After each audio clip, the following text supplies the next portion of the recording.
Good afternoon, tubers.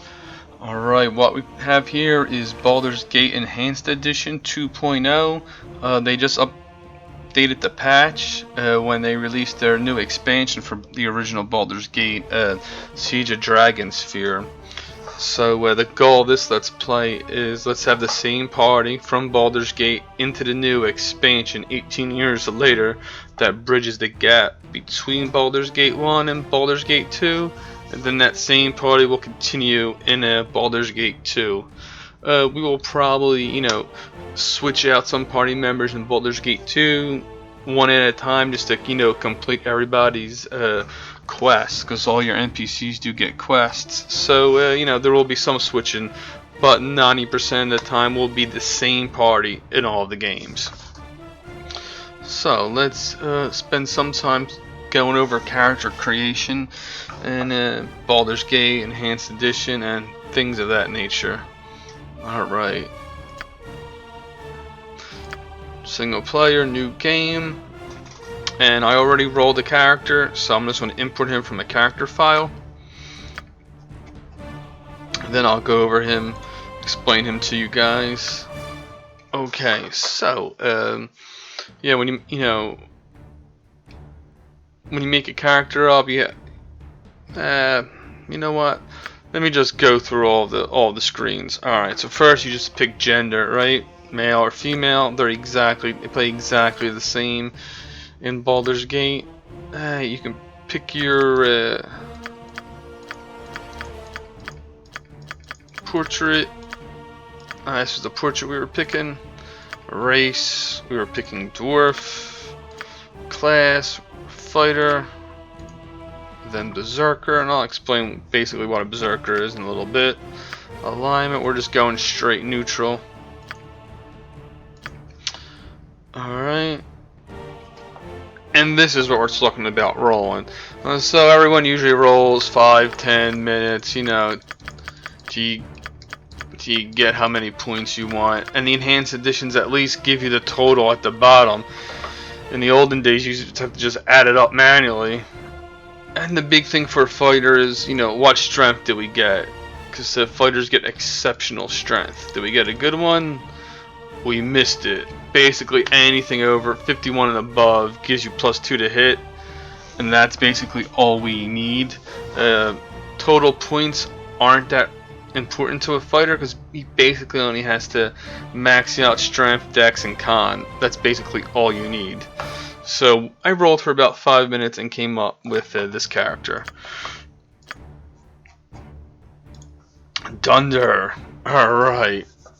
So strength ended up being 18, exceptional 92, so that's like +2 to hit, and I think it's like +3 to damage, maybe?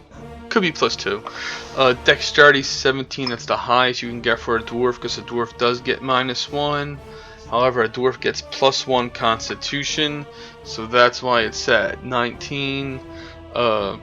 Then for all the extra points, this is what I came up with. We did 17 intelligence. He's a smart dwarf, but you do start out Baldur's Gate only 20, so I didn't make him very wise. I dropped that to the minimum 3 because a fighter does not need wisdom at all. It does absolutely nothing. Charisma, I just maxed it out for a dwarf. 16 is the highest a dwarf can get because they do get a -2 penalty.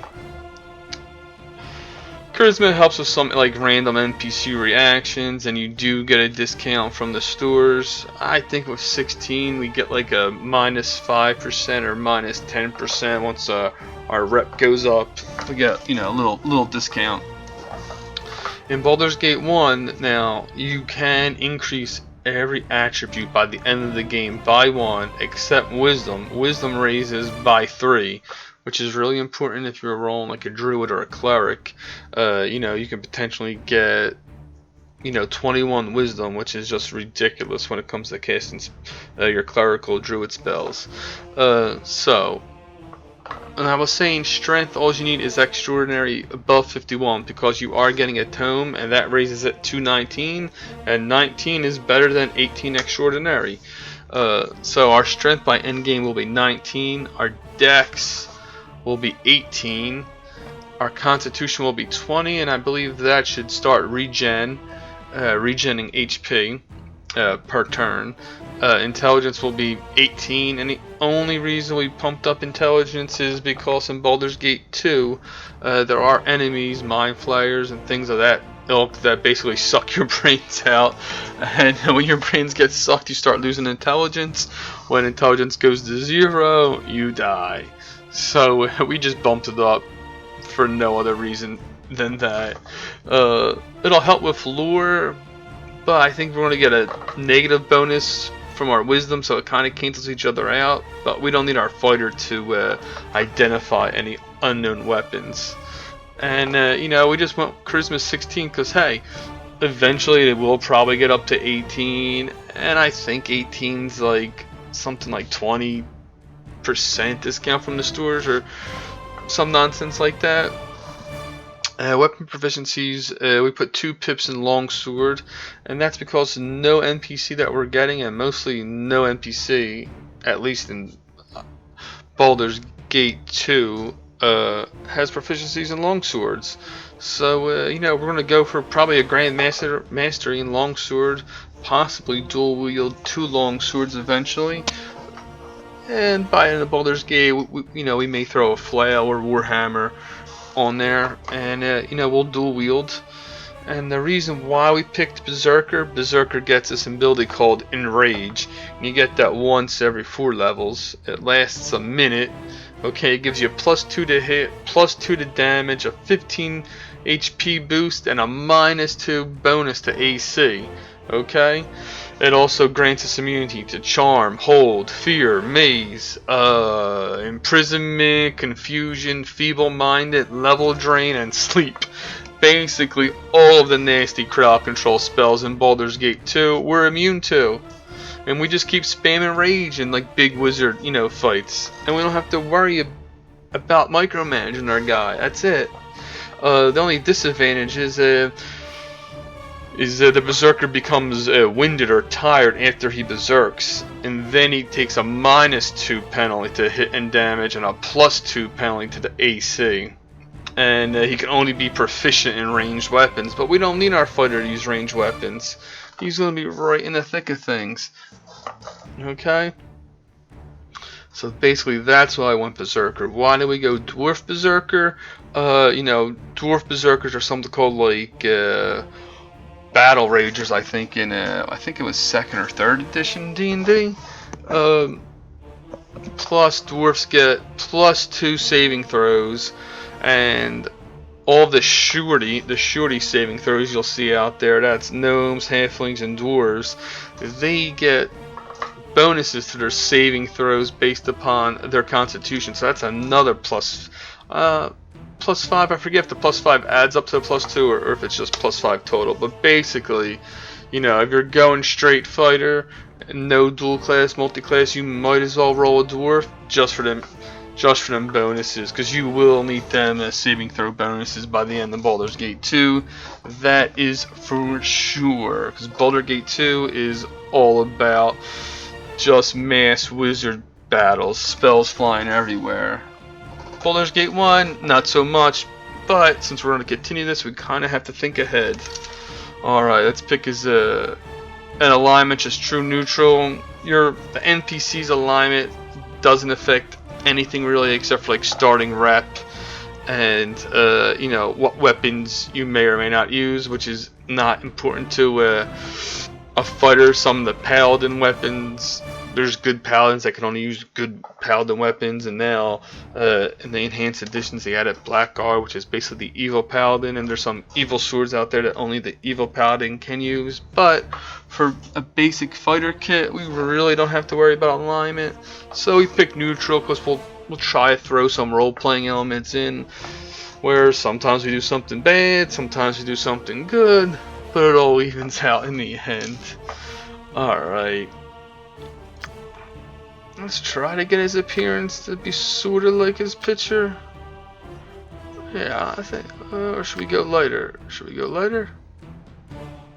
Yeah, that's pretty good. I picture my dwarf wearing something like red and gray. Yeah, it's pretty good. Alright. I've always liked male 3. Baldur's Gate sounds. It doesn't sound too much like a dwarf. Time for a bit of the rough and tumble. Ha ha! I'll lead 'em. I'll need to be rested. Maybe he's a young dwarf before puberty or something. I don't know. But that's the voice we'll go with until we feel like changing it. And we're going to name him Thunder. Thunder. I also wanted to mention, you know, that roll. And so you can take like 3 minutes. You'll probably roll a good character. You know, for those people who you know, want like their perfect character, you basically just want to go download EE Auto Roller. Okay, that's a little script, and it'll, you know, you can basically run that for like 10 minutes, and it'll, you know, you just stop it whenever you get the, you know, most attribute points you want, or the highest strength you want if you are rolling you know, fighters for their extraordinary strength. And that way, you know, you can roll a paladin with something like 95 attributes with like max strength, or, you know, something ridiculous like that. And it'll take like 5-10 minutes. Just turn all the roller on, you know, go make a sandwich or something, and you'll be good to go. Alright, let's go into the game. Get this started. We're going to play core rules. That basically means enemies deal 100% damage.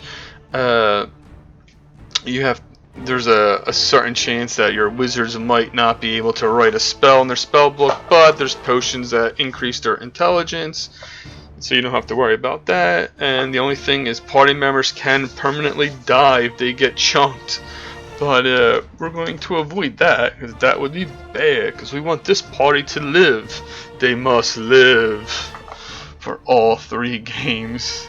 Alright, let's venture forth. Nestled atop the cliffs that rise from the Sword Coast, the citadel of Candlekeep houses the finest and most comprehensive collection of writings on the face of Farron. In It is an Candlekeep. imposing fortress, Do kept some in strict easy beginner isolation from missions. the intrigues that occasionally plague the rest of the Forgotten Realms. It is secluded, highly regimented. I think the engineers were like, let's build the keep halls of knowledge, your story on begins. the very You have edge of the spent most of your cliff. 20 years of life Nothing within bad this will keep's ever happen. austere walls, Just under the move it all the way tutelage over of to the sage edge. Gorion. Acting as your father, he has raised you on 1,000 tales of heroes and monsters, lovers and infidels, battles and tragedies. However, one story They must be was making a always lot of left candles untold, here. that Jeez. of your true heritage. Maybe You they have have oil been lamps? told that you are Yeah, an orphan, oil lamps. but your past is largely unknown. Lately, Gorion Okay, has been growing RPG, you're distant either an from you, orphan or you as wake if up with some grave amnesia. matter That's weighs like heavily on his classic heart. 80s video You game have asked about RPG. his concerns as gently as possible, but your The only thing queries worse have would be been an in orphan vain. with Your amnesia. sole comfort is the knowledge that he is a wise man, and you know he will tell you when the time is right. Nonetheless, his silence is troubling, and you cannot help but feel that No, something Gorion, is don't be terribly silent, wrong. please. Today, Gorion has appeared more agitated than ever. Oh, And wow, you now wouldn't he like him has when he's agitated. uncharacteristically interrupted your chores in the middle of the day, imparting hurried instructions for you 20, to I'm still equip doing yourself for chores? travel. It's He has jacked handed up. you what gold he can spare, but given no clue as to why. Nevertheless, you now stand before the Candlekeep Inn, ready to purchase what you need for an unplanned and Oh unexpected yeah, journey. time to buy some weapons, Matrix style. Alright guys, see you in episode 2 once we go into Candlekeep. Goodbye for now.